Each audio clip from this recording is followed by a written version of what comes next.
Now under center, 5-step drop, but he's going to be sacked for the second time tonight. Will pass on the first offensive play for Arizona, and that one's going the wrong way. Nate Hall with the pick, and he brings it back. On this drive for Lone Star. Left side, looking for Soto again. The one-handed grab is going to get Lone Star into the end zone for the touchdown. To the house he goes, and it'll be a one touchdown. 18th SFL player and the 8th running back to eclipse 500. Pepper is going to be sacked on the ensuing play. And Lone Star Glory's defensive line coming through, and it's going to be a 3rd and 10. 3 timeouts and a quarterback who's only failed on 1 pass attempt. Burr off his back foot right into traffic and right into the hands of the defender. He was wide open. That's the free safety, Evan Lacey. If he was running the other way, that was a walk-in touchdown. She averages 21.5 carries, 101 yards. Perfectly in sync. Fennick will float it up. Wide open. Touchdown. Ziggy Bronick. His 2nd touchdown of the year. Early moments of this game. Lone Star in the with their backs against the wall, but a nice defensive play there as the pressure collapses around the edge, and Lone Star has a sack. Back on the field, Fury's second possession. See what they can do for it just outside their 20-yard line. Joseph Green, 3-step drop, has to move around the pocket, going to take a deep shot left side. This one's going to be intercepted. Bo Martin Jr. spins his way up the field, breaking down the right sideline, and going to be brought down by the Johnson sidecar right. Quick drop from Green, pressure coming, cool, calm, and collected, overthrown right into the hands of Jay Mart, the linebacker. We all know he can put it away. Play action fake, Joseph Green moving around in the pocket, and pressure comes, and Green is going to get sacked. Glory drives that were really promising in tonight's game. Pass is going to be tipped at the line of scrimmage and into the hands of Adam Williams, giving Lone Star a touchdown finally late in the 4th quarter, and they'll take it how they can get it. Williams gets... Yeah, let's see if Deuce Fennick can make something happen on special teams. Anytime special teams can create a spark, the offense will come out humming. This will be a spin move. 2 spins. Oh, Deuce, please, out to the 50, and he is going to indeed make a play on special teams. Deuce Fennick to the house. Touchdown for Lone Star, and the crowd is alive. Install throw. Looks to the outside. No, dropped and intercepted. No way. 2 tips and a linebacker interception, and Lone Star is going to get a touchdown out of this. Pick 6 on the tip drill. Touchdown, Glory. Oh, what a... Down. Wilson, short drop again. Wilson, another pick. Off to the races down this left side. Is anyone going to catch him? Albert begins across midfield, across the 20, the 10-5. Looking for Lone Star. A pick 6 for Begin. Line for Fennick, slid back and a handoff up the middle, and there goes McBride. Take it, buddy! Get off of me! No way to the 20! She's gonna take it all the way for a touchdown. What a play, Jeff! Oh. A little empty with the departure of Axis for a little while there, but it's good to see him back out on the field. Yeah, absolutely. We are ready to go for this over the right side. That one's intercepted, and that's coming back the other way. Lone Star turns the ball over out to the 45-yard line, and wouldn't you know it, first pass of the drive ends up in the hands of the Lone Star defense. Fennick gonna go for the open over the top, and that is gonna be a touchdown for the Lone Star Glory. Huge play on the corner route. It's 6 for Dave Axis.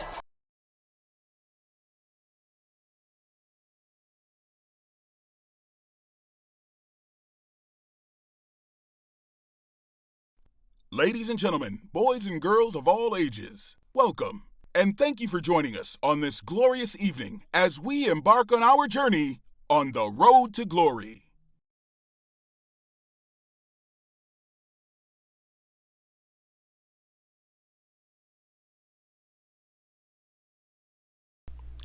What's up, party people of the LSGSFL,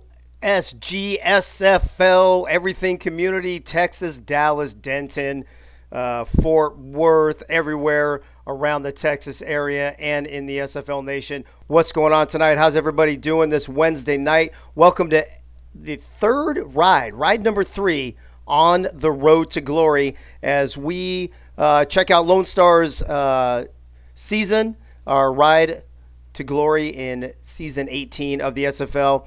We've got a big show tonight. We've got guests from 3 different teams. We will be recapping our game against DC. We will be previewing the LA Lycans and Florida Storm game, which everybody voted on. They ran away with it. They had, I think, twice as many votes as the second place game. So we will be talking to some people from Florida and LA as well. Of course, Bullet Beletsky will be here. Nate will be here. Nate's great plays. Gunny will be here with his mail call. Frank the Franchise Wade talking about some franchises tonight. Yogi will let us know what's going on down south in the Tex-Mex division. And, of course, Mike All will be here with all dat and a bag o' chips. So welcome again to the show. Let me introduce first, before anybody else, my co-host and good friend and owner of the Lone Star Glory, Mr. Charles Doherty. Charles, what's up? What are you wearing, bro? Hey, it's starting to get cold here in North Texas, so waiting for my beanie. It's on order from the Lone Star Glory shop, so my wife put something together that's as close to the beanie as possible. So very nice. And are those the buttons you got from Dynasty in the convention? That's right. All right, cool. Those are solid. Well, Charles, as you know, and as everybody knows, this is a show about Lone Star. This is a show that we're going to be going week to week. We happen to have a bye week this week. So if you look at the schedule on the screen, obviously we had games in week 1, 2, and 3. We have a bye week in week 4. You're assuming I can see through these glasses. I was going to say, are those prescription or... sorry, continue. That's okay. Sir. Well, that's why I said as you know, not as you see, I guess. Now you made me lose my train of thought. Anyway. All right, brother. That's all right. Game 5 will be next week, the week after this week, playing Houston. But so we had everybody vote in the Lone Star Glory, the Road to Glory server, and everybody voted for the LA-Florida game for us to preview tonight. So we'll be doing that instead of previewing our own game. But let me ask you this, Charles. I'm going to throw this up on here, too. I don't know if you can see this or not. We have a bye this week, right? We have a bye this week. And my question to you is... Nice graphic there. You like that, baby? Bye, bye, bye. After we talk about the bye, I will hit the chat, I promise. I will never forget the party people. So let me ask you this. Each team has 2 byes this week, right? Or this season. Right. You get 2 byes, so it extends the season from 12 weeks to 14 weeks. Do you think this is a good thing for the league? Do you think it's a good thing for teams? Do you think it's a bad thing? Do you think teams could lose momentum during byes? What's your take on the whole extending the season 2 weeks and adding some byes in? I understand why the league's doing it, but personally, I'm not wild about it. I mean, I love the SFL. I don't necessarily know if I want to do it year round, though. Right. Stretching it out is just, I've got real life like everyone on our team does. So it's good to, deal with real life every now and then, because the season, at least from an owner / assistant coach, whatever, it takes a lot of time. And I like to take a break every now and then. And they'll say, well, that's why you got the bye. But no, because you got to work just as hard as you did the previous week. Doesn't matter if it's a bye or not a bye. Gotcha. Yeah, that was going to be my follow-up is are breaks during the season a good thing to where you can kind of take a break like you're talking about? Or do you think you don't actually work that much less and the team as a whole could possibly lose momentum? I think it might be – I guess you might want to ask some of the players. I could see where they might like it, where they get to, go focus on something else, instead of the SFL for a weekend. But I think for the folks that are putting game plans together and scouting, there isn't a break for us. Right. Okay. All right. I was just wondering that. I think we should start every show with you and I kind of talking about some stuff. I think this was a good thing I wanted to ask you the other day. And I'm going to take these glasses off because I don't know, bro. They look good, man. They look good. I swear. Fierce? I Dare say fierce? Yeah, I wouldn't lie to you. Anyway, all right. Let's go check. Let's go check the party people in the chat and see who's here. Usually I do it in order by the way people have commented, but I realized that I'm going to look at the list instead because not everybody types in there. It only took me like 2 years and 100 and some odd shows to figure that shit out. All right, in the chat tonight, we got Eagle Mondavi. We've got the beautiful, amazing, perfect Pink Lisa in the house. Abbott Costello, Ace Fennec, Albert Begin, Axel Ravens here. Axel, good to see you, buddy. Bob Funk, Bo, Morpheus, Junior, Bullet Boletsky, David Ware, Eddie Gage. Eddie Gage, what's up? Eddie Gage in the house. Somebody called Feet. I don't know who that is. Feet, if you're listening still, throw it in the chat. Let me know who you are. Ike McBride, Kendra Hall, Louisiana Revolution. I'm assuming that's Gerald. Mike the Machine All, who you'll hear from later. Nate Hall, who you'll also hear from later. Packer Fred, you'll hear him singing at the end of the show as well. Tar Heel Big Dog, Pseudo Nikai, the Greg Soto, Frank the Franchise Wade, and Yogi Bar. That's what I see so far. Let me go back here real quick. What up, though, Eddie Gage? Good to see everybody. If I missed you, go ahead and at me. Chris Lee, I see you now. You just popped in. Albert Begin, just popping in. Bob Funk, I don't know if you were on there. Bob Funk, hope you're feeling okay. For those of you who don't know, Bob Funk cut his hand open yesterday, required stitches, had to go to the emergency room. Bob, we hope you're good to go. Rodney O and Joe Cooley, baby. And let's see. I think everybody else I said already. If I did not hit you up, go ahead and at me. You know I don't mind you atting me. I don't mind the pings and the alerts like some people do, Eagle. All right. For those of you who maybe haven't heard the first couple shows, we got several portions on here that we call Friends of LSG from around the SFL. Yes, this is a show about – you look at Eagle in the chat pinging me. That's it. I'm going to get you for spamming. Friends of LSG from around the SFL, where we, it's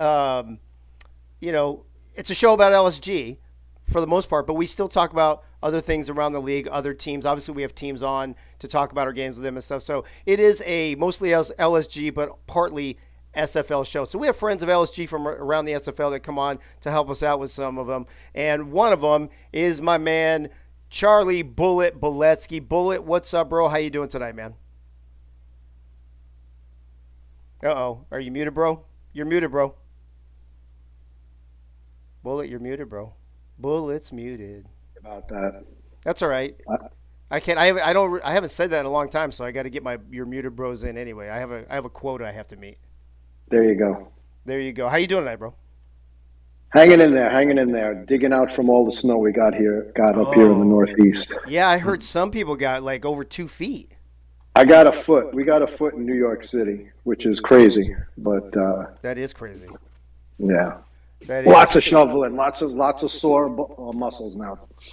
Well, there you go. See, the snow keeps you in shape, bro. Is that?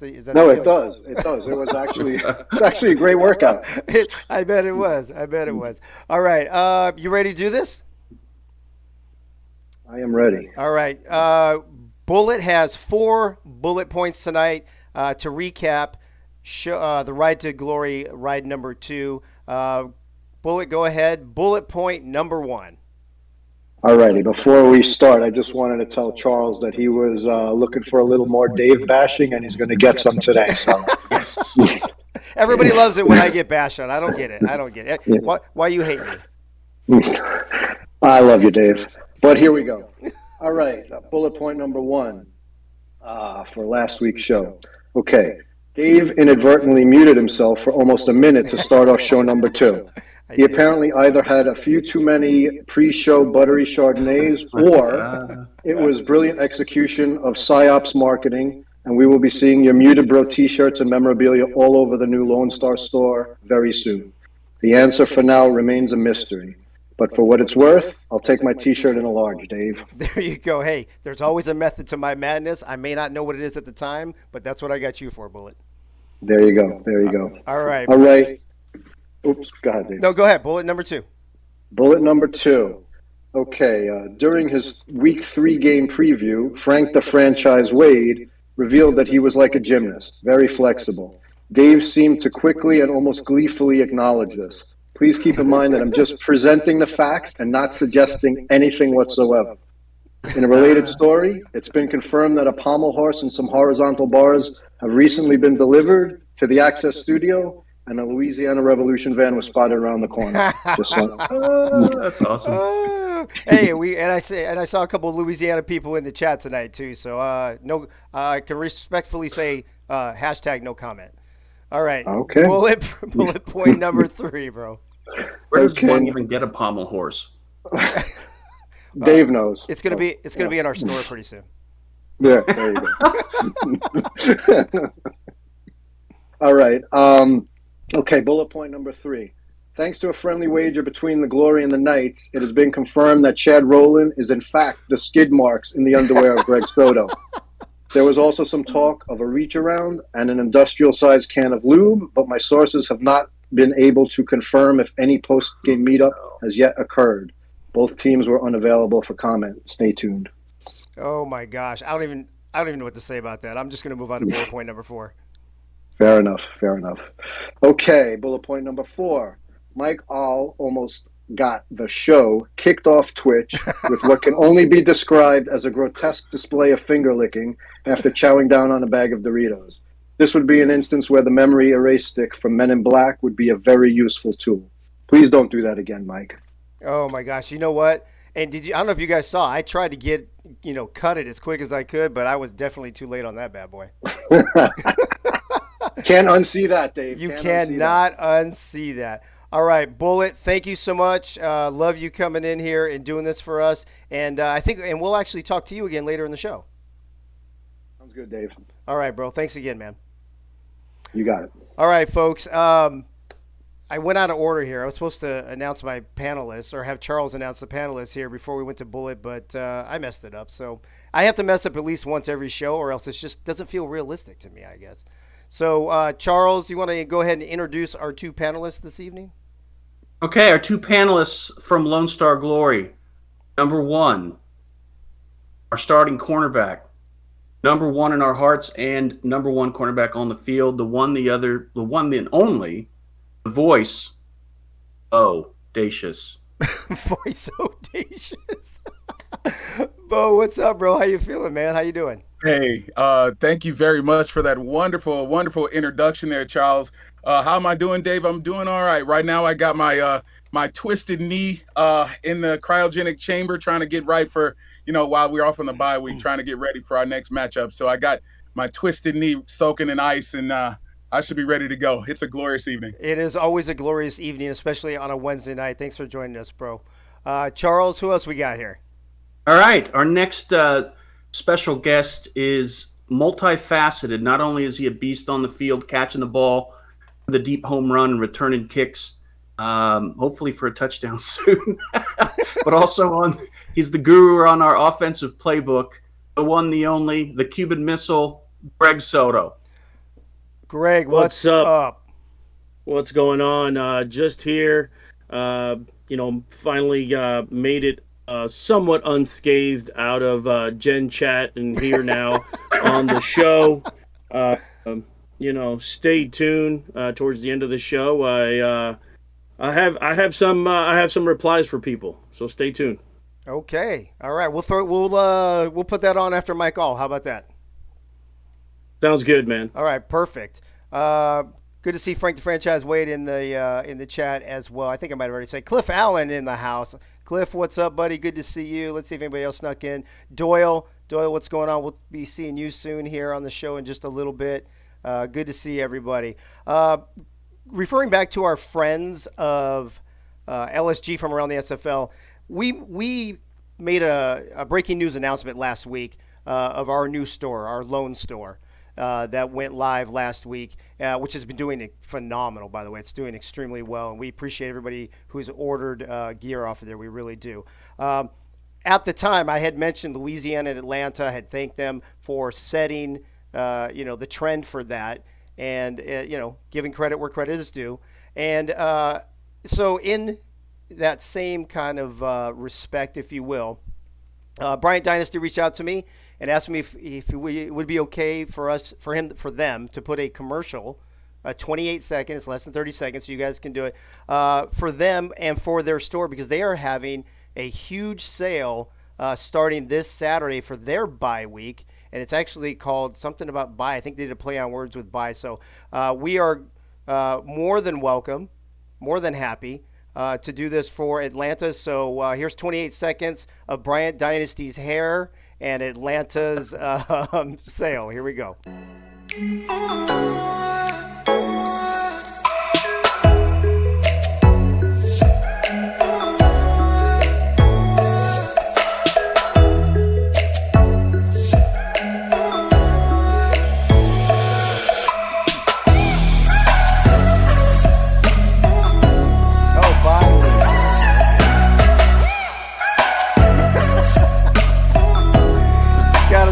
Doesn't love Brian Dynasty in this league for real. The guy, he's awesome, making all those buttons for everybody at the convention, and just a good guy all around. So there you go, folks. Starting this Saturday, go hit up the Atlanta store and get yourself some gear on sale. Dave, I hear that they're almost giving away the Axis jerseys and also the Pato jerseys. Yeah, I don't think they have any. Get rid of them. I don't think they have any Axis jerseys left in Atlanta. You know what? I did my thing, bro. I went there, got my ring, and bounced. You know, it's just one of those there you things. Go. Well, Charles, they were $1. Now they're $1.25. Just let you know. Oh, they actually went up. They went up. Hey, just for the they're record, paying people to take mine. Hey, just for the record, as I knock my camera over the place, I just want to mention Atlanta's only won one championship in their history.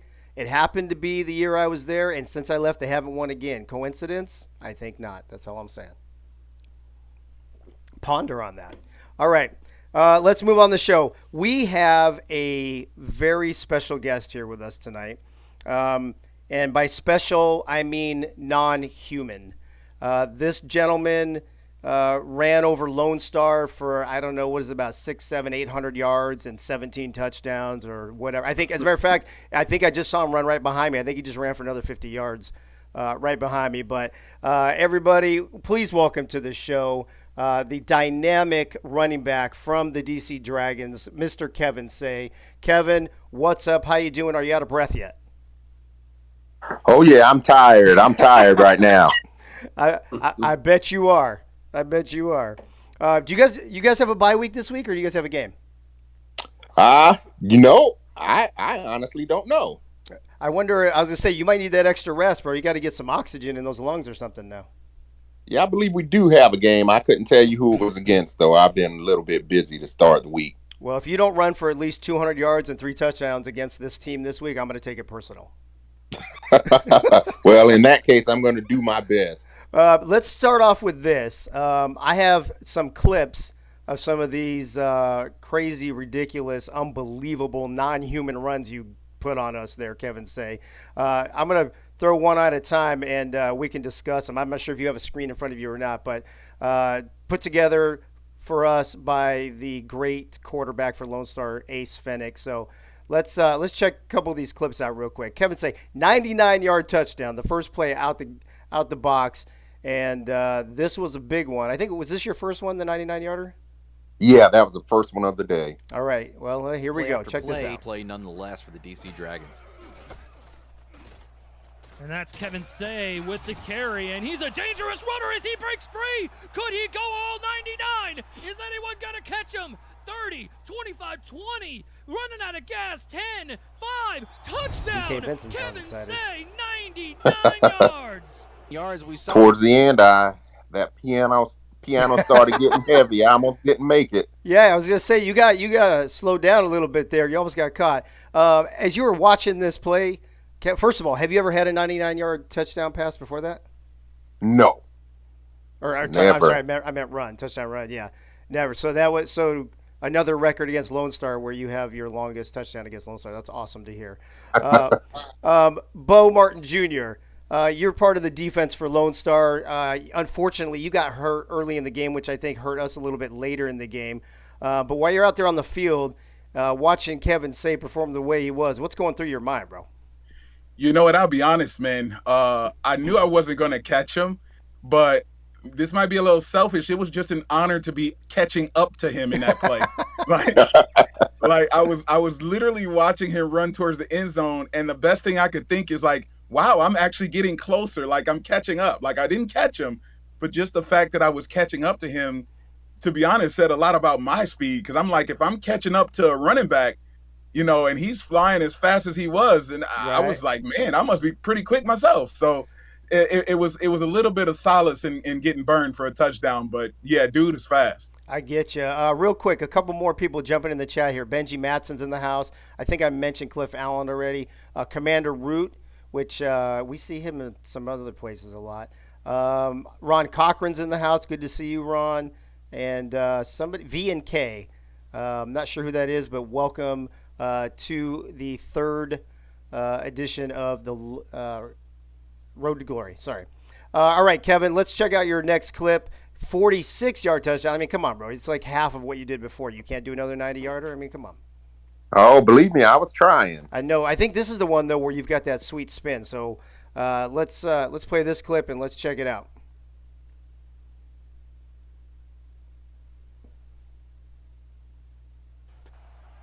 We're going to see what they do here in offset eye. Lone Star There it itching is. for that Woo! run, and they're going to get it as Kevin Stay Ah, goes down the yes. spin cycle, and he's off to the races once again. 10, Need to 5, drink wine while I'm watching touchdown. this. Oh, say, can you see? All right, so we'll get to that 72-yard run in a second. But so Charles, let me ask you. We had a pretty good defense the first couple weeks. Our offense puts up 41 points.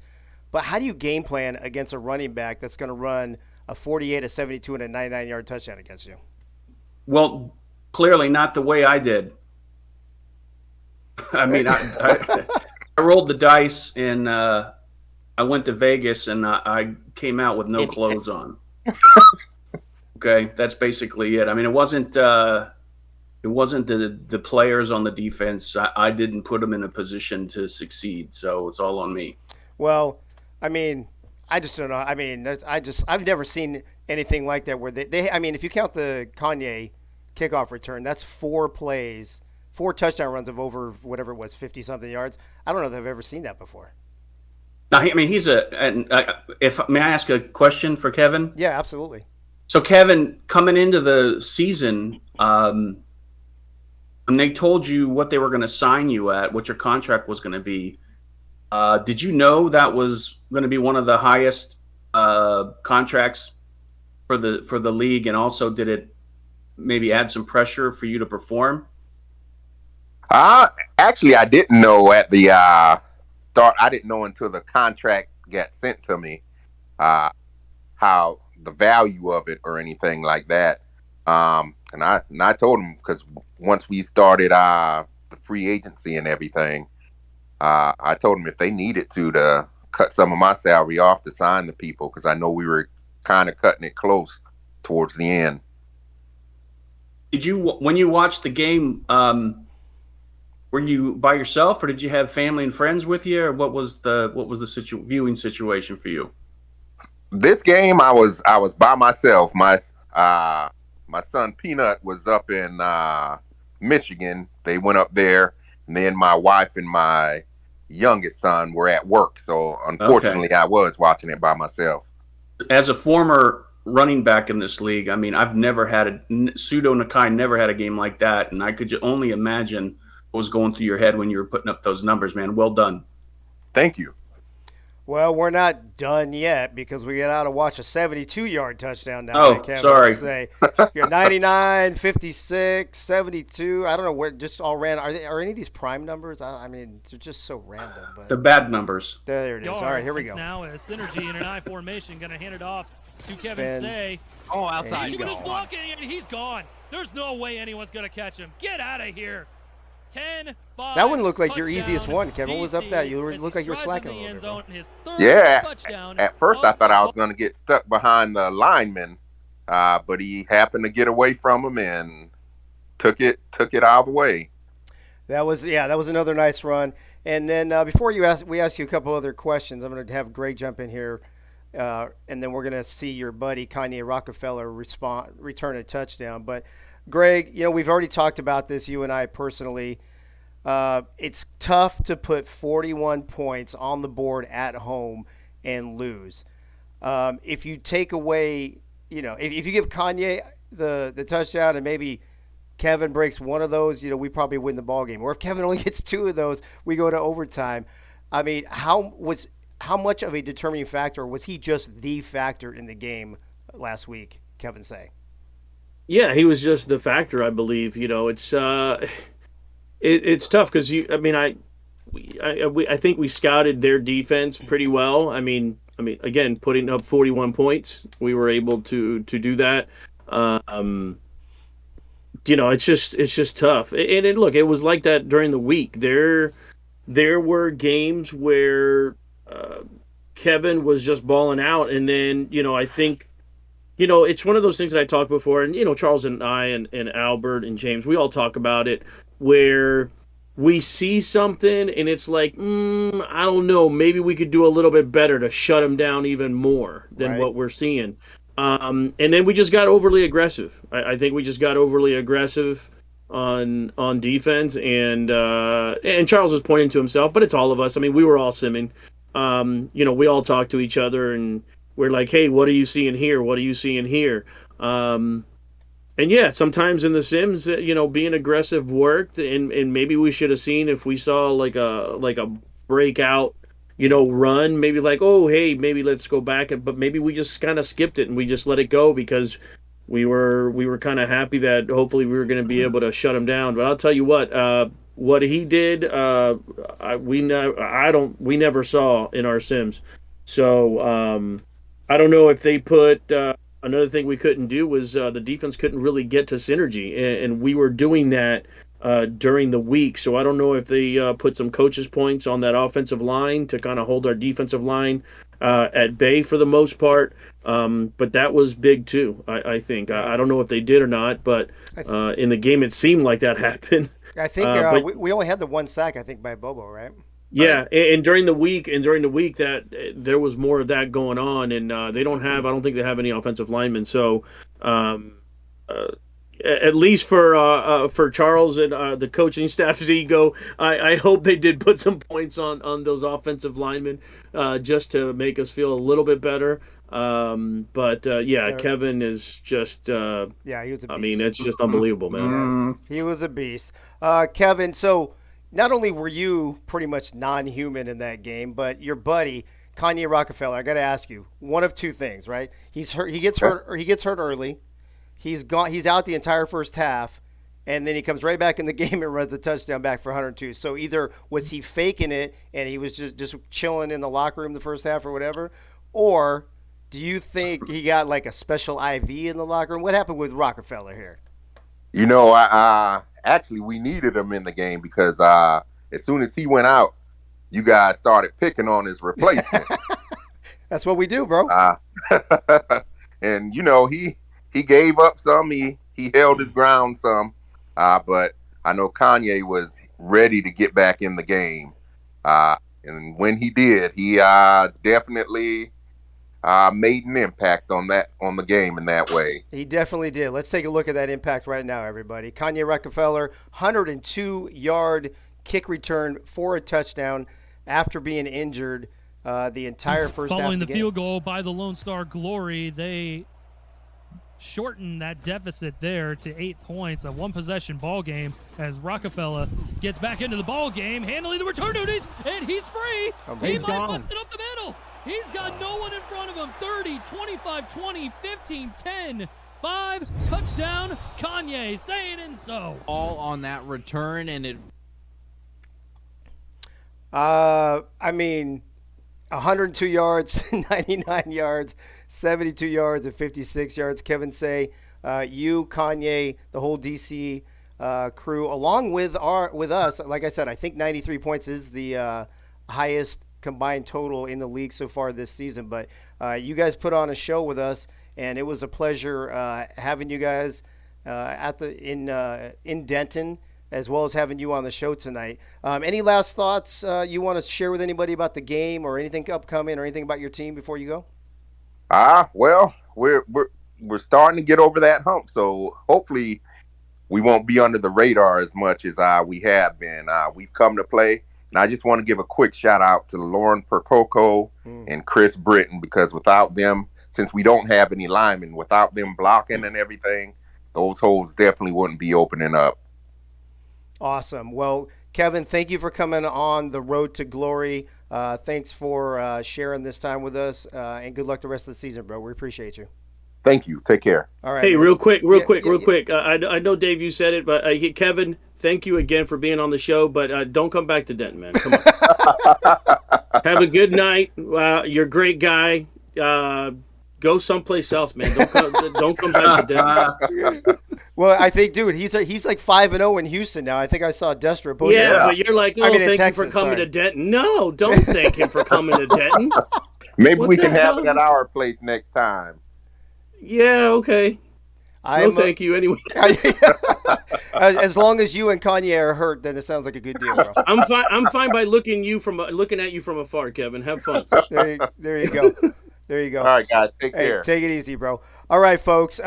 Kevin Say from the DC Dragons. Great guy, great player. And we appreciate him being on the show tonight. That brings us to our next segment, Nate's Great Plays of the Week, where Nate comes up with, 4, 5, 6, 7 plays, Lone Star plays, and counts them down for us. So let me bring Nate in. Nate, how's it going, bro? What's up tonight? What's going on with you and Kendra?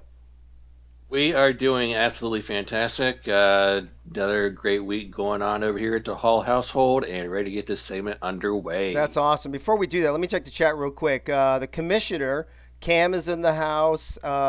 Sneaky Tina Begin sneaking into the chat. Ray subscribing. Appreciate that.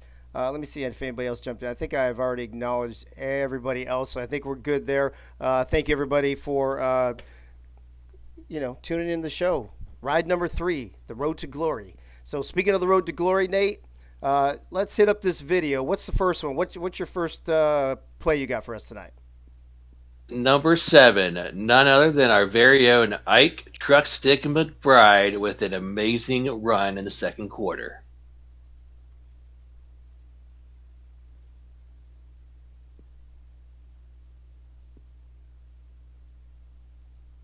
Your phenomenal corner for the Lone Star Glory. Hand off to McBride, and a very punishing run by Ike running McBride, people over. as she's able to get to the There's 3 people she trucked. She's a beast. All right, so, that was a great run.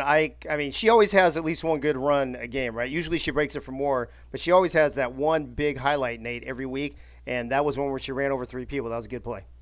Heck yeah, it was. And at number 6, looked like old DC was trying to drive and score before halftime, but our very own defensive lineman, Bobo Caudell, comes up with this great play. Let's check it out, Bobo. Right there was just a one spin cycle the other direction away from possibly taking another one. Gutsy call, one more play, Synergy Good gonna sack. get sacked right near the line of scrimmage, and that is how the half is gonna end. 28-24, the DC Dragons up on top of the Lone Star Glory. We'll step aside. Hey, yo, Bo Martin Jr. Nate, that sack could not have come at a better time for us. Absolutely. Let us go in the locker room with a little bit of momentum.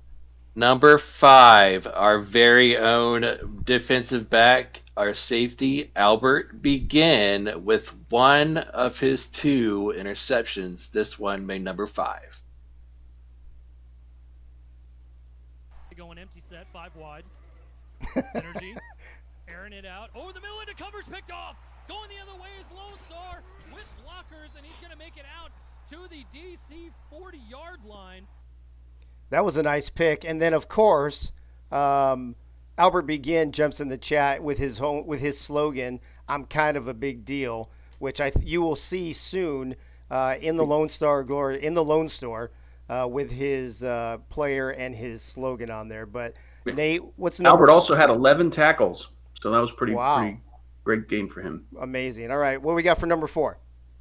Number 4, a little bit later in the same period, second quarter, Albert Begin once again making a big play for us on defense.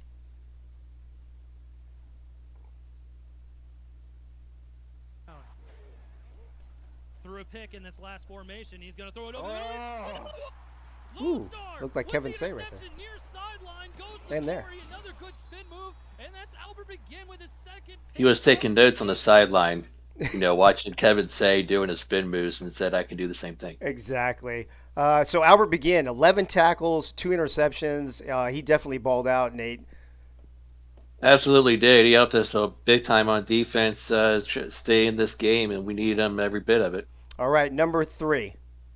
Number 3, wide receiver Ziggy Hronik with a 12-yard beauty with 30 seconds left in the first quarter to cut the lead in half at the time. 4 wideouts. Trips towards the bottom of the formation. Empty set. He's going to throw it over the middle into the end zone. Touchdown, Lone Star. Beautiful. Uh-oh, what's number 2? That's looking familiar. All right, number 2. Yep, number 2. He's like a dog. He's like a dog with his ears perked up. He's like, "Who? What? What? Like, who?" whoa, what's up? Number 2, Dave the Diva Axis, his first of 2 touchdowns. This one at a 52-yard variety to make the score 21-17 late second quarter. Fennec from the gun. He's going to air it out, middle of the field. Got his man. Past the defense, diving The speed on you, boy. Dang. Love it. Love that. I want to be like Dave. No, you want to be like Sleeves Ike. weren't the right color, You though. want to be like Ike. Yeah, I gotta talk to Charles about my sleeve color. All right, Nate, what do we got for number 1, bro? Well, you thought that first one was so nice, you thought you'd just go ahead and do it twice. This one, though, in the number 1 play, this one comes late in the fourth quarter to keep this game close. 72 yards with a touchdown catch on the late in this ball game. Yeah, I got a question for Cam. How did this not make top 10 plays? Is it because we lost? I mean, come on. Fennec. And look, why am I holding the ball like that? I know, I was going to say that. There wasn't a guy within 15 yards of me. Oh, that was awesome. I don't know. I mean, put that bad boy in one hand, for God's sake. Well, there you have it. You wanted to make sure you had that ball all the way and didn't drop it in the end zone. I definitely was not fumbling that bad boy. But Oh, you know what it was? You know what it is Albert is always on my ass about these one-handed catches that I do, and he does. He even says it during the game, and so I guess maybe I was doing it to mock him. What do you think? Yeah, maybe that might be it. Well played, I was like, sir. I Touche. catch it with one hand, but I'll run with 2 hands. Oh, Nate, thank you so much. Appreciate it. Thank you to Ace Fennec as well for putting that video together. Nate, we'll see you next week back here with Nate's great plays. Oh, shoot, we won't. You know what? We'll have to grab it from the LA Florida game, I think. So Yeah, well, they come out with highlight videos of all games every week. Okay. So we can pull some clips off of those. Nate's going to show us great things he does around his house. Oh, that's it. Oh, there you go. There you go. A highlight video. Hey, Kendra will tell you that that's not very much, so that'll be like a 30-second It'll be a short clip. It will be. All right, Nate, thanks for your great plays, bro. We'll see you next week. Absolutely. Sounds good. All right, folks. Hey, before we get to Gunny, just real quick, I want to get maybe like 20, 30 seconds from each of the panelists. Charles, I'll start with you. How do you feel, how do you feel watching all these big plays that we also have? I mean, what a game. 93 points, 41 at home. We've already said it. They score 50, whatever, the first 50 burger this season in the SFL, I'm guessing. When you watch Nate's great plays, doesn't it feel like we didn't lose the game? Oh, God. It makes me feel like I put together a shitty defensive playbook. You've said that before. Yeah, but thanks for asking me again. Appreciate that. I just want to make sure we got you on hopefully record. before the end of the show, you can ask me 2 more times. Hey, Bo, what do you think? That's why I brought this, okay? Yeah, I Thanks. know. Hey, Bo, what do you think about Charles's defensive plan against DC? It sucked. There you go. Bo, I'll be go ahead. honest. In reality, if you take away 5 or 6 plays from DC's game, it looks like a dominant performance by the defense, right? So it wasn't like we didn't consistently give up bad plays, but when we did, they were just really, really bad. Right. Same thing to you. So go ahead, Charles. The only thing that I liked about the highlights from DC was the kick return, because I knew I didn't have any impact on that. There you go. Greg, as you're watching our highlights, bro, I mean, we played a spectacular game. As you're watching those top 7 plays that Nate picked out, what was going through your head? This exact look that I'm doing right now when I was watching the game, I'm just like, dude, I don't know what else I got to do on offense to, score. I don't know if I could do this. Maybe if we would have had 13 seconds like Mahomes, but but we know under 15 nothing happens. But there you go. There you go. But hey, what are you gonna do? 41 points. I mean, the whole time though. I mean, I was like, really? Are we really gonna do this? Is this gonna be a shootout? But I mean, I know. I mean, I trust I trust the coaches, and look, it happens. Yeah. I've said it before on this show and before, in our locker room, and I've done it myself too. Sometimes we just outcoach ourselves. We just got too aggressive. I've done it on offense, and Ace throws a bunch of interceptions and just trying to be aggressive, and that's it. That's what are we going to do? Yep. But I mean, I knew it was going to be. I knew our offense was going to be able to score. I just didn't think that Charles was going to do such a shitty job at the defense. Because once I give him the playbook, then it's on Charles's hands. Oh, so there it's you go. like, way to what throw, am I going to do? Way to throw Charles under the bus, man. Jeez. All right. He knows I love him. I know, bro. All right, folks. It's that time of It happens. It's that time of the night where we get to hear from the wisest man in the SFL, and that will be Gunny. And what does Gunny do now? Gunny does mail call. Can you? Yeah, you. It's time for mail call. Gunny, are you with us? Are you here tonight? I hope so. Oh no, we had a great sound check, and now he's not here. I see him there. Gunny. Gunny. Gunny. Oh, what happened? Dude, we had a great sound check. What happened? Gunny, pop yourself out and bring yourself back in and see if that works. Like it did earlier. He's sleeping. Ray's saying he's sleeping. I hope. It looks like Gunny. So it seems like Gunny can hear me. Gunny, are you with us now? Hear you. There you go. There he is. Woo, you're making me sweat bullets over here, bro. Yeah, I can hear you. I can see my little green light busting up now. That's perfect. All right. So for those of you who don't know, Gunny's new segment here on this show, Gunny's Mail Call, where he will share some information on 1, 2, or 3 Lone Star Glory to let you in the SFL get to know better. So Gunny, take it away, buddy. Good evening, SFL. Good luck to everyone in Week 4 action. Now on to a few good men and teammates. First up, Yogi Barr, defensive end, number 94. He's the co-general manager, our progression guru, and an assistant coach with the San Jose Flight. He lives in Richmond, Virginia. He retired as a mailman. In his spare time, he enjoys fishing and golf and spending time with his grandkids.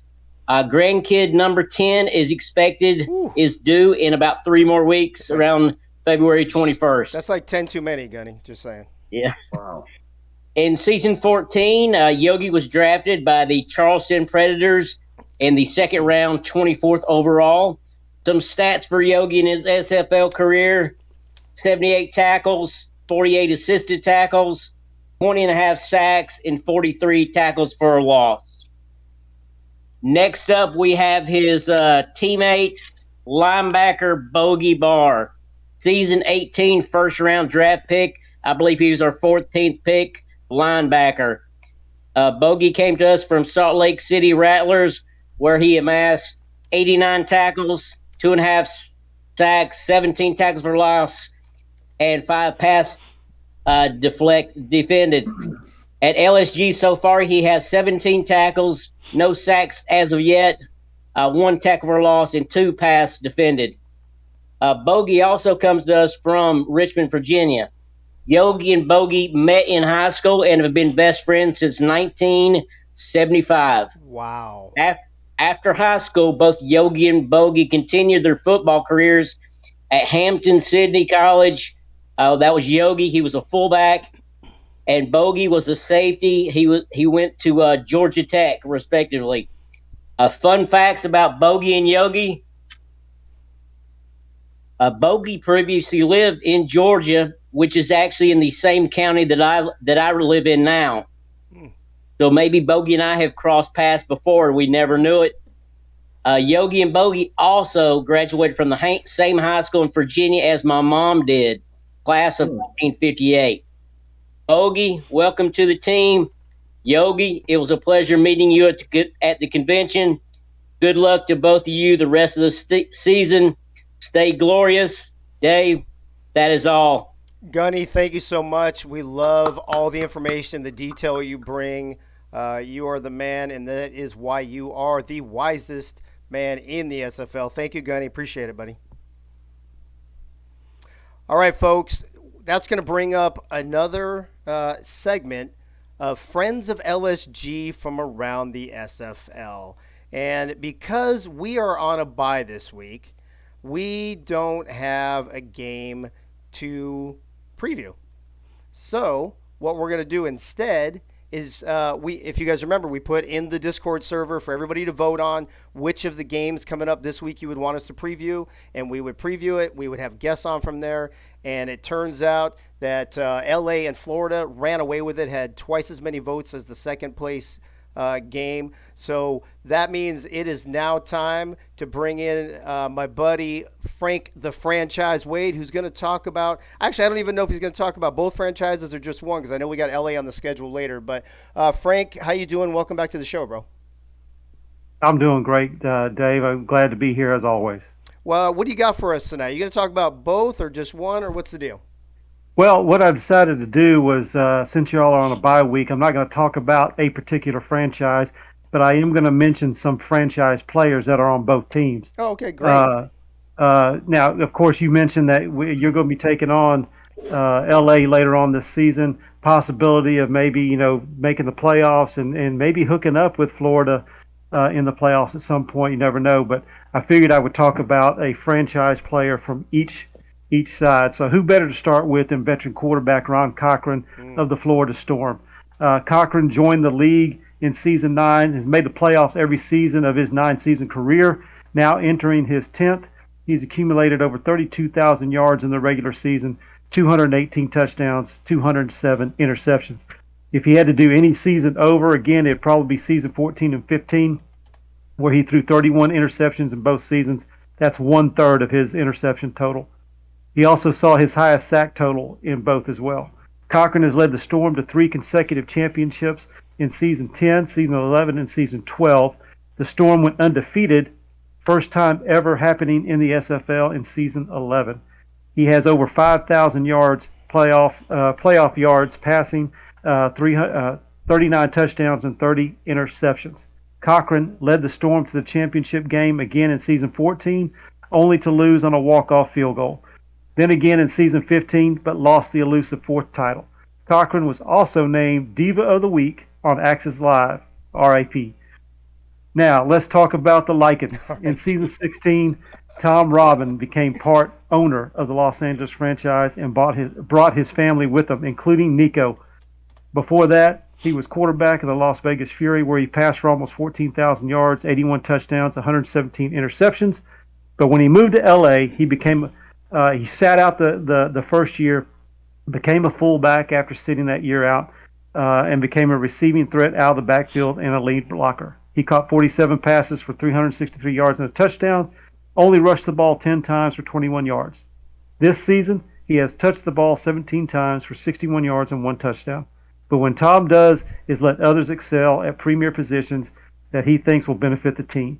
Could have easily played quarterback when he bought the franchise, but chose someone else to do it, and he would focus on getting the team to a respectable level. He is very valuable to the league, being on the support staff.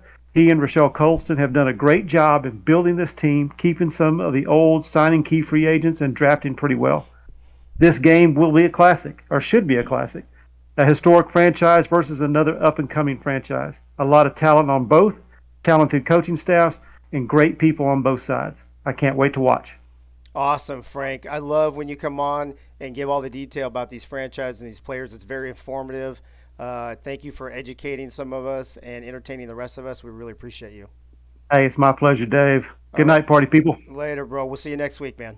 All right, bro. See ya. Before we have 2 special guests from Florida. We have 2 special guests from LA. But before I bring them on, let me go around the panel real quick. Charles, Florida at LA this week. Florida's 2-1, tied with Jacksonville for the lead in their division. LA won their first game, but they've lost 2 in a row, including one to San Diego, who has been one of the surprises of the league this season. You've got Florida, who's just, they've won, 3 championships, I think. They've been in the championship game probably 5 times. And like Frank said, a very established franchise versus an up-and-coming franchise. LA's got the home field advantage, if there is any anymore. Apparently there isn't if you watch that DC LSG game. But as you see this game this week, how do you see things rolling out, or what are you looking for in this Florida-LA game? It's going to be a tough game for LA. They are at home. I think the key here is balance. If they can get their halfback involved, I mean, Sully's going to gun it. He's a gunner. That's how he rolls. But if they rely on his arm solely, it's going to be a problem. Yeah, I agree with that. Bo, from a defensive standpoint, you've got a lot of great defensive players in here. Ray's put on a show a little bit with some entertaining, acrobatic interceptions already. We know about the Florida DBs being pretty solid. From a defensive standpoint, how do you see this game going? They're going to give up a lot of points. You think one defense is going to play better than the other? How do you see this going down this weekend? So when I look at these two teams, the first thing that stuck out to me was when I looked at their record. LA is 1-2, Florida is 2-1. But I looked at the one thing they have in common is both of these teams lost to San Diego. So that's right. I forgot about the Florida lost San Diego in week 1. You're right. Yeah. So Florida's one loss came against San Diego, and the Lycans' most recent loss came against San Diego. So it seems that they have a propensity towards being weak at the pass, because I know that's how San Diego took it to them. And so when that makes me think that when I think about the defenses, then it makes me think about which defenses are going to need to step up more. So seeing is how, in my opinion, I think that Florida's offense is a little bit stronger than the Lycans. I feel like the Lycans defense is going to have to step up big in order to have a shot at this game. Okay. On the other side of the ball, Greg, offensively, you got Ron Cochran. He's the old solid vet. Bullet Boletsky's just tearing it up. He's got Doyle back there. You got E.J. Minson and other receivers that are great on Florida. On the L.A. side, Sully, who's going to be on with us here in just a moment, I think he's second or third in the league in interceptions right now. But Johnson is solid back. And Chris Lee is tearing it up at wide receiver. So this could potentially be an offensive fireworks show, like we saw in our game this past week. What are your thoughts on that? Yeah, I think it will be. My heart tells me one team because I'm good with the one of the players on that team. But Florida, just I guess you could say the pedigree of just Florida and the name that brings up, within the league. But again, Florida did travel to California and lose week 1. So is California maybe their kryptonite? So my heart, my heart and my mind are telling me Los Angeles Lycans. My man Sully, I think is going to, they're going to have a good game plan for him. Bring down the interceptions for this game, hopefully. And Chris Lee will have a good game. Ray will have a good game. But most for the most part, I hope that Sully has a really good game and probably his best game of the season so far in this young season. So, hopefully, the Lycans can take care of business and give Florida their second California loss. All right, sounds good. Real quick, before we bring them on, looks like David Leathers has hit the chat. Eagle Mondavi had to go to sleep. And no, I guess that's about it for right now. Well, with no further ado, we've got 2 players from Florida and 2 from LA. Let me introduce the Florida peeps first. Bring back somebody that everyone here is very familiar with, and that is the outstanding running back for Florida, and that is Bullet Boletsky. Bullet, welcome back to the show. It's been 40 minutes. It's been a minute. It's been a few minutes. Anyway, how you doing, bro? Welcome back, man. Thanks, Dave. Happy to be here as usual. All right. His partner in crime in the backfield, and general manager of the Florida Storm. It is Doyle himself. Doyle, what's going on? How you doing tonight, man?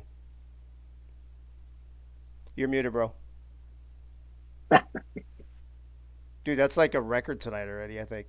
Oh. Bruh, I forgot to hit the button. Dude, I have a mute button on my headset. I was just hitting that. I think you're doing it on purpose, so I'll bring those T-shirts back. That's what I think. Anyway, how you doing? We'll have some. I'm doing well. We'll have some Florida Storm. You're muted, bro. T-shirts. Oh, that'll be amazing. If you get one of those, I'll buy one in a heartbeat. If you get one of them bad boys. We can give it to all the away fans when they lose in the playoffs. There you go. Just bring it when you come to LSG to lose in the playoffs. That'll work. All right. Yikes. All right, moving on to the other side of the ball. The LA Lycans franchise. We've got their general manager, an outstanding defensive back, and a good friend of mine, Rochelle Colston. Ray is in the house, folks. Ray, how you doing tonight? What's up? Hey, Dave. I'm also a co-owner. Oh, Dave. I always forget that. Why do I always? You know what? You should just hate me. Just put me on hate blast from now on, because I do that every single time you're on a show. All right. It's okay. Actually, Guess I'll forgive you again. I'll get. How about I get a T-shirt made for you that says "He hate me"? Okay. Sounds good. That'll work. I'm so sorry again. I had the general manager Doyle thing, and I was like, oh, I can kind of segue into general manager on the other side, and I screwed it up again. My bad. That's okay. All right. And then we have who Greg Soto just mentioned. Oh, yes, Freddie, add a boy to put that in the chat. We have Greg's buddy, who he just mentioned, the quarterback of the LA Lycans, the quarterback and captain, the leader of that offense. Sully Richardson's in the house. Sully, how you doing tonight, bro? Oh, my gosh. Are you going to make me say it? You're muted, bro. Everybody's making me say it. Sully? Selling more T-shirts, Dave. Selling more I T-shirts. guess. Sully, are you there? Sully, can you hear me? Sully, can you hear me? Nope. All right. Boom. I don't know. We'll see if we can get him going. Maybe Nate can help out and see if we can get Sully going there somehow. Let me do this. Let me start with the owner of the LA Lycans, Ray Colston. Ray, you guys, you won your first game. You're on a 2-game losing skid right now. You have that one loss in common that Bo brought up against San Diego. Does that common game give you a little scouting advantage, or do you think it's just a wash with Florida? With Florida, you never know what you're going to get. I don't know. I think you're going to get a lot of Bullet Boletsky. You're going to get a calm, cool, collected quarterback, right? With Ron. Yeah, and you also have a punter who puts you in like terrible field position every time. That's true. Hold on. Oh yeah, they're trying to get Sully working there. Let me go to the other side to Doyle real quick. Doyle, it's kind of the same question to you on the other side. As I'm trying to keep my eye on Sully. Let me see. Hold on. Let me bring him back. I got to bring him back in the room. Hold on. Sully, can you hear me? Sully, can you hear me? Nope, he can't hear me. I don't know. Nate will keep working on that. But Doyle, same question to you. With one common opponent this early in the season, does that make the scouting and the game planning easier, tougher, or does it even matter? Dude, can we not hear anybody right now? Doyle, where are you? Hi. Sorry, I was just collecting my thoughts. Okay. All right. You collect faster, bro. Yeah, upgrade my collecting thoughts. There Okay. you go. I don't think it's like that big of a deal at this point because we've played them before and they've been pretty okay. I mean, like scouting them's been fine. I do remember that one time that I love to bring up whenever me and Sully are playing video games. He's driving down the field and then he throws an interception to I think Davidson and he runs it back for a touchdown. But I think like scouting wise, when you're looking at LA, like you're basically scouting them the same way you did last season. I don't do a lot of scouting. I'm just the guy that does like yells at people for doing progression, then doesn't do progression until the last minute. So I got you. We got a couple of those on Lone Star. I get it. yeah, I am the Greg Soto of. Yeah, nice. Let me see. Hey, did we get Sully in yet? Can Sully hear us? I see that he's muted. Let's see if he unmutes. Sully, can you hear me? Yeah, he keeps unmuting, but we can't hear him. We may not get any Sully action. It might be the Ray show tonight, I guess. Let me go over to Bullet. Bullet, you've been a huge factor in your team's offense. I mean, we've got some video clips we're going to play here, and I think you're in a couple of them. And yes, Albert's telling me to do my progression in the chat. Attaboy. Bullet, but if LA, if their defense really keys to try to stop you, what are your other good options there in Florida offensively, other than yourself? See, that's the thing about our offense, Dave. I think our offense is pretty balanced. So, if you just look to this season so far, the first 2 games, I was heavily featured in the first 2. And in the third one, I was pretty much stopped. And Ron Cochran took over that game. We have 3 really good receivers. We have an awesome fullback in Doyle. We have 2 great tight ends. We have a supreme offensive line. So we have a lot of weapons, and I think pretty balanced team. One of the more balanced teams in the league, I think. And I think we're pretty difficult to game plan against because of that. So I think we could beat you many different ways. And it's just a matter of game planning the right way against us. But we just have too many weapons, I think. We have a lot of good weapons. So okay. I'm always confident we're going to score points. Well, let me double check real quick on Sully one more time. Sully, can you hear me? Sully, can you hear me? Sully going once. Sully going twice. Hey, Dave, he said that it says disconnected at the top of his app, so he's not sure what's going on. Oh, that's an issue. I know. Look, I know what happened with Sully. He's scoring another goal in the 93rd minute. Oh, you know what? I'm muting. Excuse him for a minute. Soto, I'm muting you, bro. You know what? Is he on his phone, Nate? Nate, Give me 1 second to find out. Once you find that out, in the meantime, before I go back to our guests and ask them some questions, let's check out a few clips here, panelists, and get some comments on these as well. We put together a few plays for both Florida and LA. I think we will see the LA clips first, and we will look at some weapons that both teams have. First, Los Angeles, wide receiver Chris Lee, who is having an outstanding season over in LA.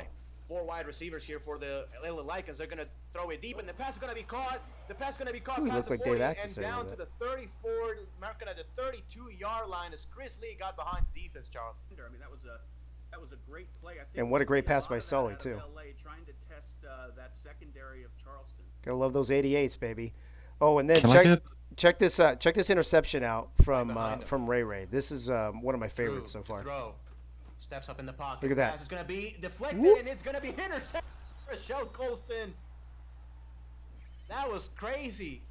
That was like a volleyball setup. Look at that closing speed. Terrence Weary. You cut out the analyst. This one, for some reason, we couldn't get the audio to download from the my game, man. From the other one. Is it? Oh, was it? Yeah. Well, Ace. I don't know what Ace. Oh, maybe that's what he meant in his email. Thanks, Ace. That's what Ace meant in his email about not wanting to hear Charles or something. I don't know. That's it. Take it with Ace. And of course, the beast running back Robert Johnson here. Goes to Johnson, and Johnson gets the touchdown. Thomas Rahman. And there's LA. There's a few weapons, 4 different offensive and defensive weapons for LA.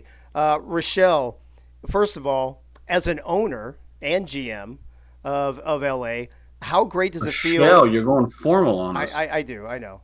Wow. Because I'm a formal guy, bro. How does it feel to have that many weapons? And I'm talking mostly on the offensive side. You know, you've got the receivers that we just saw. You've got Johnson. You've got Sully. It's got to feel good as a GM to put together that sort of team and see the results you guys have had over the last few seasons on the field. Oh, it's awesome. I love all my players, and they were recruited for a reason or signed for a reason. Especially my husband, the tight end. No, you got to throw that in there, don't you, for Jack? Well, he's been in the Pro Bowl.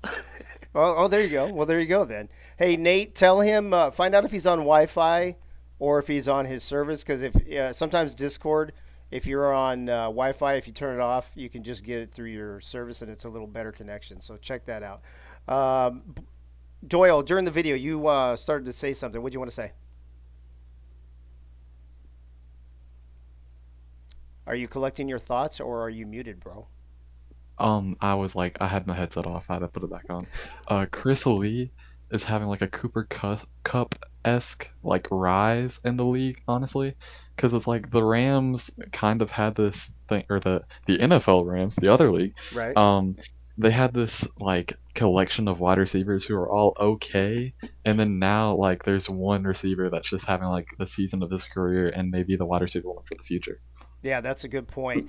So don't inflate Chris Lee's ego, please. Yeah. So one of the things you didn't see about Chris Lee, and I did that game, is you saw that one highlight where he caught it when he was wide open. But the thing about Chris Lee that makes him so dangerous is he catches it in a crowd, and you throw it in the middle with two defensive backs around him, and somehow he manages to grab it out of that scrum. Yeah, he does.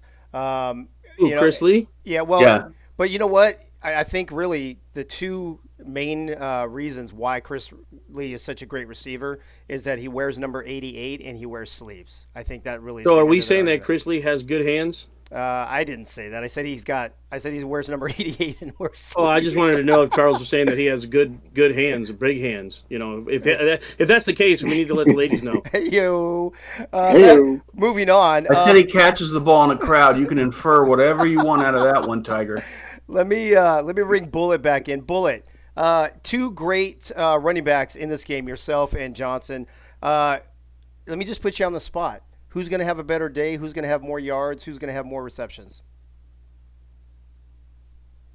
I'd like to say that it would be me, Dave. I mean, I think both offenses are pretty balanced, and I think the key is, in fact, to stop both running back, both myself and Robert. I think that if Sully is he's a gunslinger, so is Ron, but Sully's really a gunslinger, and that really plays well into our defense, particularly our secondary.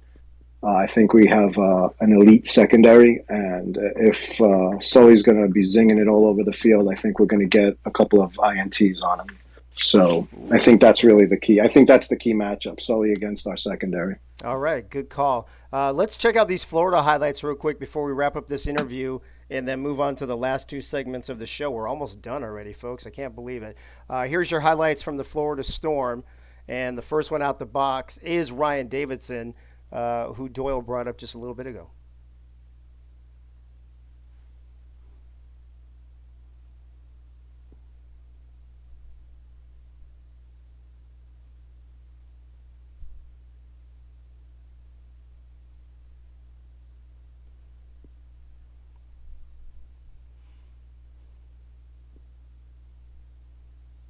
And, of course, you got to have the bullet. You can't do Florida highlights without the bullet. Second and 3, hand off to Boletsky this time as he sheds all the tacklers, picks up the block, Whew. down to the 10, 5, touchdown, That was money. Florida Storm. They are going to go up 24-0 with still a minute to go in the half. Another defensive back, Evan Carroll, corner. Yeah, absolutely. I think the switch back to wide receiver was a great choice here. And of course, far side picked Nice up pick. by Florida. It was a good play for San Diego on the first play of the drive. This time they try to go back to the well and it's intercepted. yeah, Evan Carroll just in the right place at the right time. Where's That Bo ball Martin just Jr.? a I was going to ask him little what he bit thought about that over. one. And, of course, Bullet's having such a fantastic season, we decided to put him in here twice. Look at that spin.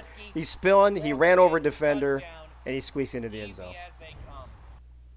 I tell you, Dave, that secondary of Florida, I think they're one of the best combinations back there in the secondary, but they don't get the credit in the SFL that they need to. I mean, they've always, and especially in playoff games, they've always stepped up and played above and beyond, and they don't get the credit they deserve. Yeah, and I would have loved to have seen some Cochran highlights because he is a beast. Oh, Ron Cochran is the old vet. I mean, you remember what he did to us a couple seasons ago in the last 2 minutes of a game? Yeah, he's just that. Bo, were you able to watch those highlights? I didn't catch all of them. I was trying to fix my computer screen, but I did catch a little bit of Ryan Davidson. And I mean, I just, I look at him as one of the premier D-backs in the league. And it's like he's so underrated, man. But if you go back to the championship performance of season 17, he had an amazing game in season 17. And Ryan Davidson always seems to show up in the big moments. And so it really, like I said, he's really he doesn't get talked about a lot because he doesn't really speak much. But mad credit to Ryan Davidson. Shout out to you, man. One of the premier D-backs in the SFL. Yeah, I agree. Last call for Sully Richardson. Sully Richardson, are you in the house? You. What's going on, bro? How you doing tonight, man? Man, I'm just hanging like wet clothes, man. How y'all doing? Good. You had to switch over from phone to laptop? Yeah, man. I'm at, currently at the JOB. Uh-oh. So I had to break out the good old laptop to get on here with you good fellas. Gotcha. Well, let me wrap up this whole segment with asking Ollie, you. there's a weird echo. Where are you sitting? Sitting it's like at my there's desk. tiles I'm all sorry. around you. There's what? Yeah. I'm in my office right now. I'm sorry. Oh, okay. I just want to make sure you weren't in the bathroom. No, I thought he was like So- I thought he was like out on a tarmac. I thought there were aircraft going by or something. I thought No, I heard a that flushing happened- sound behind you. What's that? No, that happened last week. When they murdered us, when the Mavericks murdered us. So yeah. Well, Sully, let me wrap this whole segment up of LA and Florida with asking you a couple quick questions. We talked about how you guys won your first game. You've been down the last couple games. Part of that reason, to be frank, is interceptions, right? So what are you guys doing? What are you doing personally to try to keep the interceptions down against this Florida secondary coming up this weekend? Okay, I have a story, right? In real life, when I used to be in high school, I was a offensive guard. And we played like a rival team. We hated this team. The team started calling out our offensive plays. Ooh. Like every time we were on the line, they call out if it was a swing or a pitch or anything like that. And I was like, what the hell is going on? Like the thing that I feel like both offensively and defensively, especially now, you have to be diversified in your offensive and defensive playbooks. So we gotta diversify. You gotta throw some stuff in. You gotta try different things in order to win. And like freaking is Mighty, even though Mighty isn't the head coach over there, he still look at freaking the Mavericks. Mm-hmm. Optimus Prime came from that type of pedigree. So that's a legacy right there. And the last time we played them, we played from behind. We can't play from behind. When the defense gives you an opportunity, with a turnover or a 3 and out, you have to capitalize on that. And that's where we fail to do so. I throw interceptions, or it's just dumb plays. We got to take the dumb plays out and put intelligent plays in. Both sides of the ball. Yeah, I completely agree with that. I tell Greg Soto that every week, but he doesn't listen to me. You heard that, Charles? You hear that? Sully, last question, then we're going to wrap up this segment. You've got some great weapons there in LA, a couple great receivers. You've got a solid running back. What do you think of your chances this week against this Florida defense? I just go back to what I said again. I think we have a good chance. Like, Florida is, when they were on their 3 seasons, I think they won the championship 3 seasons straight. Like, they were dominant, But like, teams in this, other than Baltimore, because I think no damn body has figured out Baltimore. Baltimore, I agree with that. Nobody, yeah. Like Baltimore is in its own realm, but like anybody is beatable. So, I believe that we have a good chance if we capitalize on our defensive turnovers, and also if we just have a good mixture. It's like my favorite drink, which is called The PG version is called the Blue Motorcycle. Like good alcoholic beverage and whatnot. But it's a good drink that'll get you where you need to go. That's why I feel like we just need a good mixture of stuff, and to guide us to the promised land. Basically, that's how we'll be able to win. It's going to be a hard game. Yeah, it's definitely going to be a hard game. It's going to be a hard-fought game. It's very entertaining. It's probably why in our server they voted for us to preview this game twice as much as the second game. So, Sully, thanks for finally getting that whole thing rectified and being on the show tonight, bro. Appreciate it. Thank you, man, and y'all have a great night. And yeah. Hey, Sully, real quick. This is Greg, man. Hey, my man. Hey, good luck, man. I'm rooting for you. Thank you, sir. Thank you, man. You know, coming from you, I feel like I could move mountains now. I appreciate Come on, it, man. Do some stuff out there. Last couple of minutes of the game. You know what I'm talking about. You're good for that. All right, we don't have to talk about that anymore. Listen, let's move on. Sully, thanks for being here. And you know what? Can you send me that alcohol recipe? Because I think I want to give it to Kevin Say next time we play DC. Yeah, I got you. I appreciate that, bro. All right, thanks for being on, man. Ray, appreciate you being on. Owner and GM of the LA Lycans, as well as an outstanding defensive back in the SFL. Ray, thanks for being on as well. Thanks for having me anytime. All right, thank you. Doyle, hopefully you're processing thoughts and unmuting yourself, but thank you for being on the show as well, man. No problem, bro. Also, just want to say, Sully Richardson, you better be throwing at least 3 picks because Ron's going to throw at least 2. So we're calling 5 is the over-under for this game? 5.5 would be a solid over. All right, we'll do that. We'll hook up. Somebody reach out to Hunter and let him know. And then last but certainly not least, Bullet Boletsky. Bullet, thanks for being on the show right now and doing bullet points earlier. Appreciate you, bro. Always a pleasure, Dave. All right, folks, that wraps up our preview for Florida at LA. Except real quick, I just want one-word answers from each of the panelists. Starting with you, Charles. Who wins this game this weekend? True. Who? One word. Yeah, it's preferably a word that's associated with one of these teams.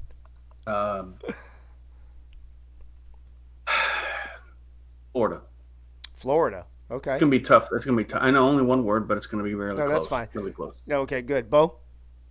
Florida. And Soto? California. We like to party. All right, we'll see the blue and yellow this weekend, and we'll see some blue and yellow in a couple weeks in the Super Bowl as well. Thank you to the LA Lycans and Florida Storm for being on the show. Let's roll into our last couple segments here before we wrap this shindig up. First one is What's Up Down South, Yogi? Yogi Bar in the house. Yogi, how's it going tonight, man? It's great. What's up down south, bro? Well, you know what? Let's talk about that. It didn't go so well for us, but let's talk about the rest of the Tex-Mex division. There was a lot of home games this week for the Tex-Mex division. All four. Yeah, all four. Yeah. The Baltimore-Fort Worth game was a blowout. That's just Baltimore. Everybody that plays Baltimore, you hear that. Then, of course, we had our game, and that was the Kevin Say show. Yeah, yeah, it was. Yeah, that's why we had to have a bye this week so he could score 6 more on us. The QCC at Houston game, that was the best performance I've seen from Houston in the last 2 seasons. That was a blowout, and a couple interceptions, 2 out of 3 onside kicks, and QCC scored some late points to tighten it up, but that was a blowout game. And London and Mexico City was a dogfight. Mexico City ended up winning it by 8. They had a 5.5-minute drive to run the clock out, and that was they pulled away with a 31-23 win. Leaves the division at Lone Star and Mexico City are 2-1. Houston's 1-2, and Fort Worth is 0-3. I'm going to add to this week. I'm going to do some players of the week from the Tex-Mex division. Ace Fennick is the quarterback of the week, 29 of 44, 66% completion, 413 yards, 4 touchdowns, and an interception. Wow. Running back of the week was Mr. Brad Jones, rookie. He got his first touchdown ever in the SFL on a pass reception, and then he proceeded to get 2 more. He ended up with 3 touchdowns. He was 27 for 154 yards with a long of 51, and he was 8 catches for 49 yards with 2 receiving touchdowns. Wide receiver of the week, the diva, Mr. Sleeves himself. What? 4 receptions, 159 yards, 2 touchdowns with a long of 78. And still didn't get in the top 10 plays. I'm just saying that because I'll put you in. I'll put you in. I see Honorable Cam. mention. I see Cam still in the chat, so I'm just gonna keep saying it. Defensive player of the week, I had a tie. I couldn't break this one. Albert had 11 tackles and 2 interceptions. Yeah. And Solid. Brady Clark had 3 tackles, 4 assists, 1 pass defense, and 3 interceptions. So they were 2 neck and neck to separate them. Honorable mention would go to Mike Daggs, 5 catches for 41 yards and 3 touchdowns as usual for that guy. That's what I have here for the Tex-Mex division and what's up down south. Awesome, Yogi. Thank you so much. I love that you added in the kind of the offensive, defensive stuff players. That was awesome addition. Hope to hear more of that next week. All right, you got it. Thanks, bro. All right, folks, we are going into our last segment before we start wrapping up this show, and we've saved this one for last because you just never know what you're going to get, and that is all dat and a bag of chips. And as we say, Mike All can talk about anything he wants. He's got free license. I don't tell him what to say. He doesn't tell me. He just shows up and does it. But there's always the one prerequisite, and that prerequisite is that he has to be eating chips. So let's find out what chips he's eating this week. Mike All, what's up? You got the Cheetos. Are those the crunchy? Of course they're the crunchy, Dave. Those are the best. I don't know what people get with the puffy Cheetos, bro. The puppies ain't good, man. No, I'm not down with the puffies. I'm all about the crunchies. You know what I'm saying? Oh, yeah. So what do you got for us this week in all dat and a bag of chips? So I was thinking about what should I talk about this week, Dave, and I was kind of inspired by an article that Josh Farnsey put out the other day about possible cities the league could expand to. Oh, interesting. Okay. And I thought, yeah, that'd be fun to talk about. So I got a couple I came up with, and we'll see what you and the panel have to say. Okay. So first, I would go with Milwaukee, Wisconsin, the hometown of myself and Bo, and obviously the real Brew City. Well, I'll say first, and then anybody else can chime in. But I don't know if you know this, but Worm Adam Williams from our team is from Wisconsin. So I'm sure he would vote for that. So in honor of Adam the Worm Williams, I will give you a thumbs up, Mike. Yeah. I got a couple others, and I've got reasons for them. Okay. The next one is Boise, Idaho, the home of the blue turf, man. You got to have a team out there with blue turf. I don't know. Charles, what do you think about Idaho or Boise, Idaho, bro? I was digging Milwaukee, but Idaho, I don't know. How much can we really trust what a guy wearing that hat has to say anyways, Dave? I don't know, but real quick, Bob Funk in the chat saying puffy Cheetos are better. Bullet Boletsky, Axel Raven, and Ike Bullet and Axel agreeing with him. Ike agreeing with us. This might have to be a poll in the Discord server, bro. Might have to be. Might have to be. All right, what else you got? So the next town is a fun little town, and when I say little, I mean little, Dave. Joe, Montana. I'm sorry. You gotta have a. I'm sorry. Where? Joe, Montana. Joe, Montana. Is that a real thing?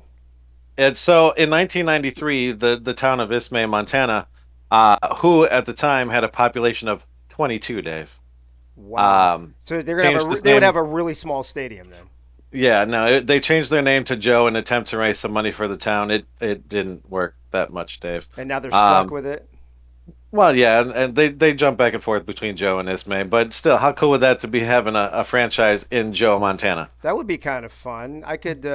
Who's my favorite player? Mark. Yeah, I can't think of another. Maybe a Washington, somebody with the last name Washington, but you're kind of limited with the last names on where you can do that. Pretty much, yeah. How many? Well, let me ask, Bo, what's your take on the Joe Montana situation? I'd have to do my research, Dave.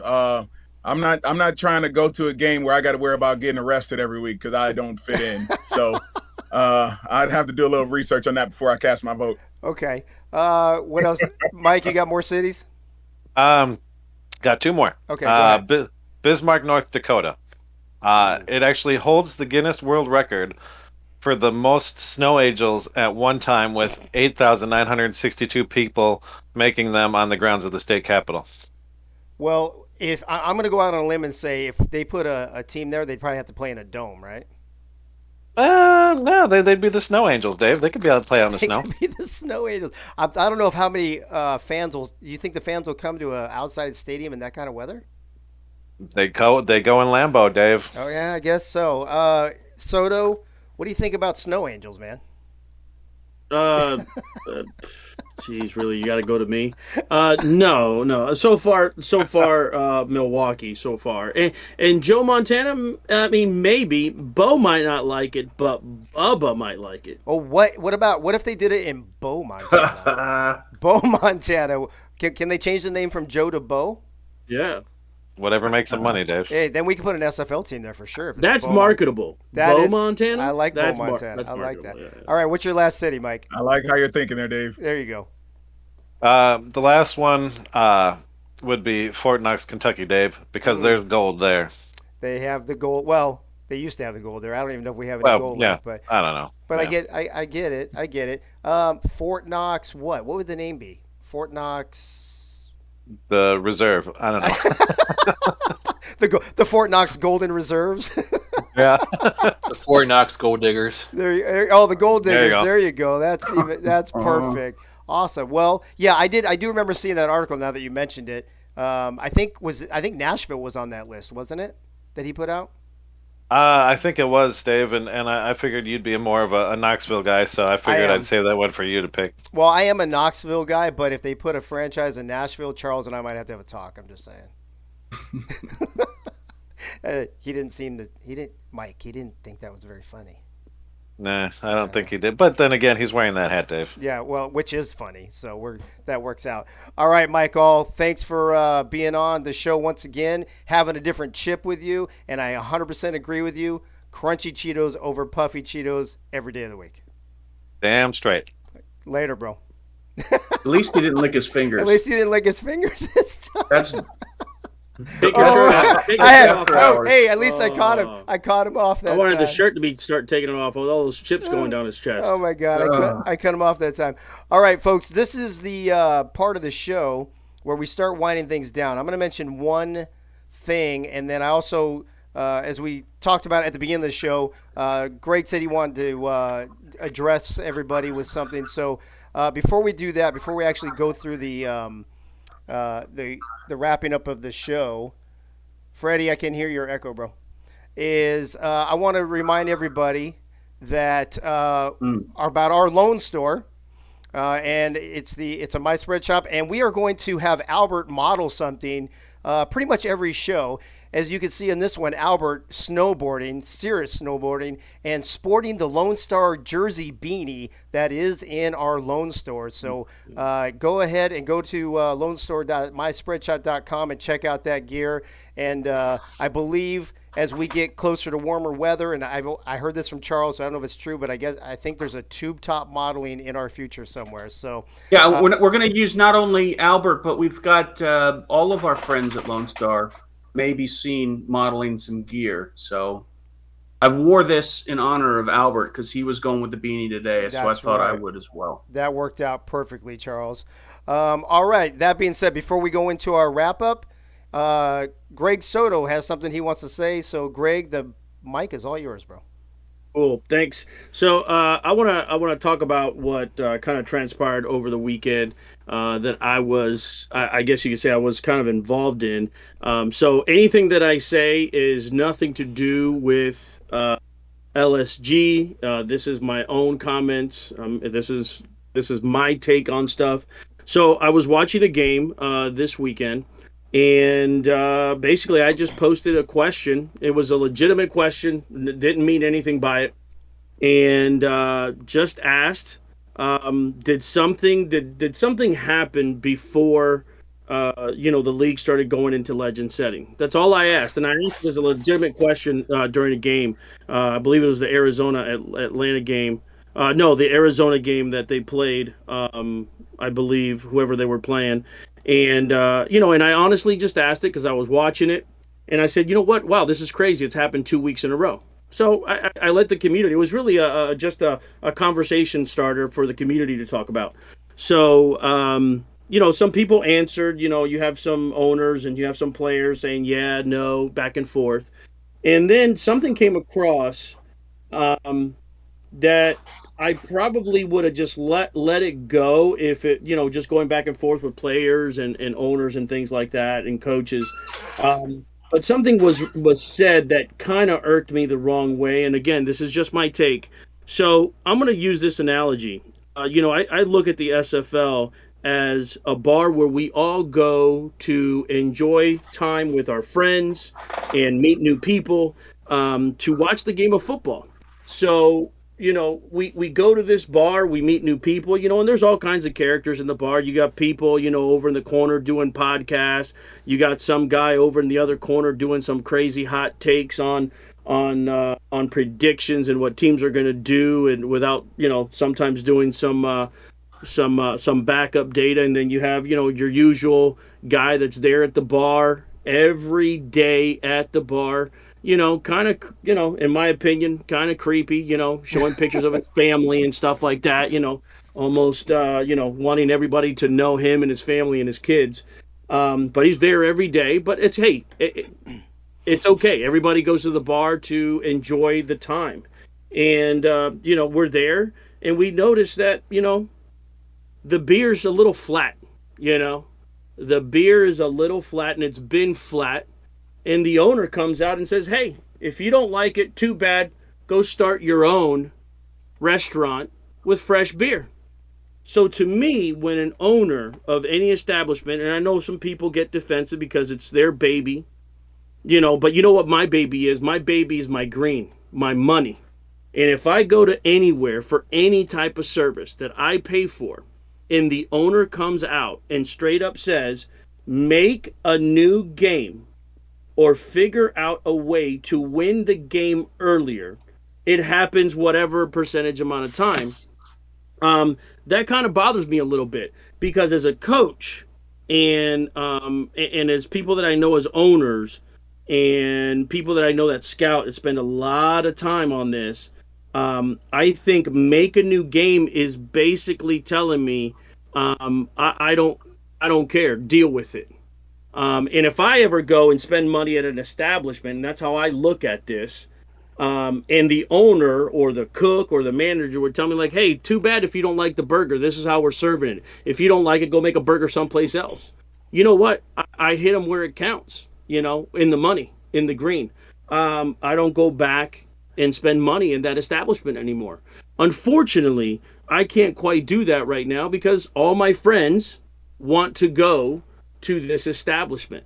So I'm going to continue to go to this establishment until my friends are there. But, saying that to figure out a way to win a game earlier, I believe is a slap in the face to all owners, coaches, and I'm not speaking on their behalf. I'm speaking on my own behalf and scouts, because sometimes you have two teams that are playing their hearts out and it's going to come down to a field goal. It's going to come down to the last minute because you've coached the hell out of that team, and so did the other team. And it just happens to be that that's what ends up happening. You go to the final thing. So, I understand that people say, hey, the product, you got good social media, you got good production value. But in my opinion, there's only so much lipstick you could put on a pig. And like this show right here, this is lipstick on a pig. And again, this is just my opinion. So I just want to let people know where I come from. And everybody that I know that goes to anywhere that is paying for a service or entertainment and gets that being said to them, they think twice about going back and spending their money there. So that's my reply. Anybody could spin anything around and take sides, and that's fine. Look, take anybody's side. I don't want anybody on my side. If you agree with me, great. If you don't, that's fine. But I was going to leave this well off alone until that statement got made. And I not only thought of myself, I thought of, and I'm not speaking for Charles, but I thought of Charles. I thought about our scouting. I thought about our coaching. To figure out a way to win game earlier, to me is just a slap in my face. So for right now, you can take my money, but my time is coming. My time is coming where I'm going to find another establishment. But for right now, my friends are going to the same drinking hole, whether it's flat beer or bad burgers for right now, no matter how much they advertise it to come in, and it's a great place to be at. It's great to be there because my friends are going there right now. So that's my reply to that little controversy. Okay. All right, Greg. Thank you for that. Appreciate you coming on and saying what you feel. All right, folks. That's going to be a wrap. Let me get Albert off of there. We end every show with a reminder for Evan Lacey. Went missing December 17th, 2019. He was found on January 3rd, 2020. They are still looking for his killer, even here as we sit here in February of 2022, over 2 years later. If you have information or you want information, you can go to findourmissing.com/EvansHope, or you can go to Facebook page, Find Our Missing Evans Hope. Also, we always like to pay tribute and respect to veterans. This is kind of a big thing at Lone Star. We have a lot of veterans that play for us, and we partner with Objective Zero. I think this is the third season in a row now that we've partnered with them. And we love the work they do in helping veterans who are contemplating suicide. As you guys know, you guys have heard before, Pink Lisa, my wife, is a huge, influencer, impact person in this. She actually is the director for the entire state of Tennessee for this. And it's a cause that's close to my heart, obviously, because I'm a veteran, and we like to pay tribute to them as well. Special thanks for tonight's show, Ace Fennick for putting all the videos together, Bo Martin Jr. for his lovely voice at the beginning of the show, Frank the Franchise Wade for helping out with graphics and doing his segment, Gunny, Mike All, Bullet Beletsky, Nate Hall, Yogi Bar, Fab56 Freddy. People from the DC Dragons, LA Lycans, and Florida Storm. We appreciate all of you and being on the show. And then real quick, what's on tap next week? We will have our Week 5 preview against Houston. We'll have some special guests on from the Hyenas. Mail Call with Gunny, of course. Frank the Franchise's Wade segment, All Data Bag of Chips. Bullet Points, Nate's Great Plays, What's Up Down South, and Fab56 Freddy's Farewell, which just happens to segue perfectly into Fab56 Freddy's Farewell. Freddy, take us away. Let's wrap this shindig up, bro. All right, Dave. Thank you. And like I said, it's an honor to be on Lone Star and be here with you, Charles, Soto, and all the other guys in the locker room. We're just going to say, turn out the lights. Party's over. Say that all good things must end. Let's call it a night. The party's over. Until tomorrow, we do the same old thing again. Good night. All right. Awesome, Freddie. Thank you so much for that. Hey, Freddie, I heard a rumor that you might not be here next week or something. Is that on a Wednesday or is that another night? Well, it was supposed to be tomorrow night, but it looks like we're going to get an ice storm tomorrow. So, all right. Well, as long as you're here school's going to be closed down, so there won't be no dance. All right, good deal. As long as you're here on Wednesdays, that's the most important thing. All right, folks. Gunny's the backup singer. Oh, there you go. That'll work too. All right, folks. Want to thank everybody. Charles is going to help sing "Who Let the Dogs Out" with me. Hashtag, that's awesome. Hashtag Who Let the Dog Out. All right.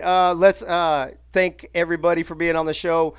Charles, thanks for being my co-host. Bo and Soto, thanks for being panelists. Appreciate Bullet Beletsky, Gunny, Michael, Nate, Yogi, Rochelle, Sully.